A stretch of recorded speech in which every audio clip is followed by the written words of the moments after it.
إذا دخلت في غيبوبة الغطرسة خرجت من الواقع الحي. هناك فرق بين أحمق سعفه حظه في اكتشاف عجمة موهوب، وبين موهوب يمنح هباته لحمحم أغبياء. وعجبا إذ يتداعى عليه القدر. أصحاب الذمم الخربة لا يصلحون، هم يغالبون الحق كي يدمغوا الحقيقة. إذا عززت نفسك فلا تبلغ بها درجة الحماقة، وإذا تهاونت فيها فلا تنزل بها لدرجة الإذلال. إرادة الإنسان المحققة بيد الله تكمن في الحب، ومطالبه تكمن فيما ينقصه، وما ينقصه مدخل لغواية الشياطين، والتي يتطلب للعمل بها تغيير إرادته من الحب إلى الاستحباب. الاستعلاء غرور رفعه إبليس شعار، وحين أراده استشعارا هوى به أسفل سافلين. إقرار الخطأ لا يحقق استقرار، إذ هو هوة فراغ ما لها من قرار. أعجب لأدوات الفتن، غشاوة تعمي البصيرة ولا تعمي البصر، لأعين ترى من الأشياء أغلبها ولا ترى أبلغها، وآذان تسمع كل ما قد أحيط بها ولا تحتاط، كأنه ليس لها. ران على القلوب قاس يحجرها، كأنها لم تعد بها دماء تحركها. هؤلاء أحياء أم أشباح الشياطين تحركها؟ الحاجة مع الفقر فرية، يسأل عنها الفقراء في زمن الأغنياء من اللصوص والمجرمين الذين فسدوا الوطن وفتتوا انتماء المواطنين. الأقدار تمكين مكين على ساطرة التزمين، لن تدركه. اعتاد أم لا تعتاد؟ الأصل في الود الحب وليس الاستحباب. الحب ليس تحكميا طبقا لأهواء الحاكم الشخصية، دون أن ينهج منهاج واضعا نفسه فيه إنه أيضا فرد يحكمه نفس المنهاج. والسلطة لا تعني التسلط على مصالح الجماهير. الحرية حدود ومسؤولية، آخر حقوق فيها أن لا تتعدى حدود وحقوق الآخرين. الحق البيان والتبيان الذي يدمغ كل باطل ويرهقه ويزهقه حتى الفناء. الرجولة لا تعرف طفولة ولا كهولة، بل هكذا الرجال يخلقون. الخسة طابع والطابع ليس عيب صاحبه، والجب وازع، وهذا هو العيب. أي استخفاف هذا بعقول أصحاب الحق الشرعيين في اختيار أبنائهم التشريعيين، والذين حتما ولا بد أن يخرجوا عن اقتناع بأن هؤلاء هم أصحاب القدرة على الوقوف ضد سلطان التنفيذيين إذا ما تعرضوا لمصالح القاعدة العريضة من أبناء الشعب. انتبه، ستحاسب، قيم أفعالك، أعد ترتيب شخصيتك في كل لحظة. الله ناظر إليك، الله شاهد عليك، الله معك. فكيف تكون في معية الشيطان؟ من الذي يحاسب هؤلاء ويرفع قضايا الشعب ويتابعها في مدارج العدل في دولة يقال عنها إنها تتمتع بسيادة القانون؟ من الذي يقف عين الرقيب الحارس على جميع اللجان المتخصصة التي تقوم على خدمة الجماهير وحمايتهم من تسلط التنفيذيين؟ أهم أبناؤهم التنفيذيين باسم جموع الناخبين المستقلين. نتساءل، ماذا يعني الحزب الحاكم من وضعهم قائمة تفرض على الناخبين الرأي من الألف إلى الياء، ولم يتيح لك أيها الشعب وأنت صاحب الاختيار في الكل أن تختار على الأقل واحدة من كل هذا؟ تعالوا نصنع توازن حقيقي بالمجتمع، كما إن هناك جهاز يحقق أمن الدولة ويحميها من بطش الخارجين عن القانون من أفراد الشعب. لا بد من أن يكون هناك جهازا يحمي حقوق الشعب من تسلط سلطان القائمين على مصالح هذا الشعب.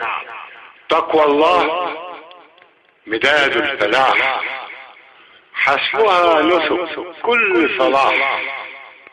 العمل بروح الجماعة في تكوين شركات أهلية بعقود متضامنة برؤوس أموال أهلية وطنية مصرية 100%، تفتح سوق العمل أمام الشباب، ويجب أن تجد من التشجيع والتسهيلات بإعفاءات ضريبية مثلها في ذلك ما تمنحه الدولة من إعفاءات ومنح متعددة غير مستحقة لأفراد يقال عنهم رجال أعمال مخلصين، وهم محتكرين مستقلين لا يهمهم نماء الوطن وانتماء المواطنين، ويتلاعبون بأقواتهم في بورصات العالم لحساباتهم الخاصة.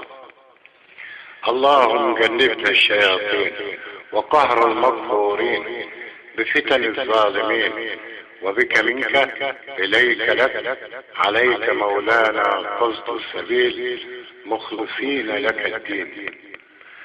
الحب من طرف غباء، والتمادي فيه تغافل.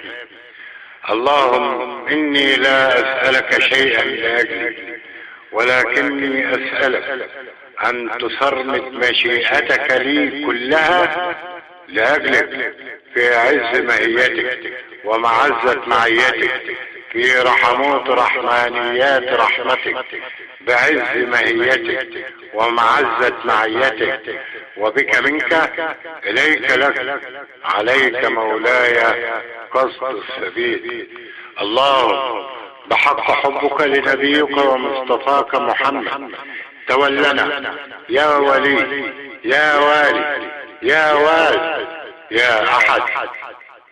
سلطان النفس مع من يتفاعل وعلى من يتآمر، سعيد زمانا ومكانا يا من هو على الحق ثابت، كلما شمسا وقمرا بالأيام تعاقبت ودارت. يظل صراط النور ممتدا مستقيما غير ذي عوج، وإنما العوج والعرج يصيب كل من شط عنه وعاش في كثافة حجب الشياطين على شط ما شط إليه بخنث إيمانه وحنث اليمين. سبحانك يا الله، ما أهون الصعاب إذا ما يسرت، وما أصعب الهين إذا ما عسرت. سبحانك يا الله.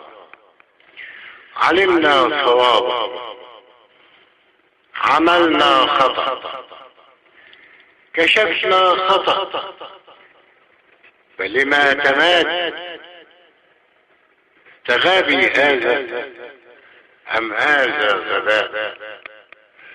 ويظل صراط الله الحق المستقيم الهابط من فوق خط استواء العرش مخترقا آتون الأرض صاعدا إلى خط استواء العرش، حيث نور الحق من وجه الله العظيم.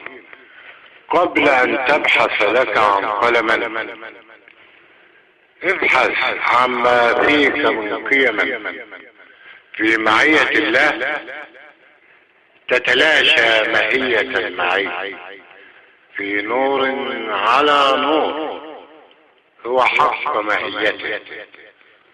فقط قل سبحان الله. ليس كل هين يسير، وليس كل صعب عسير، إنما هي أمور يقدرها الله العلي القدير. فقط قل سبحان الله. لولا الفساد ما كانت عمارة شاهقة فارهة تسر أعين الفقراء. ألا يكفي المظلومون الاستمتاع بما شيدته عجائب أيدي الظالمون؟ كيف يرى هؤلاء العميان كل هذا الكم من النور وهم محرومون من نعمة البصر؟ وكيف للمنعمون بتلك النعمة يتعامون فلا يبصرون بصر ضوء ضئيل من كثيف هذا النور؟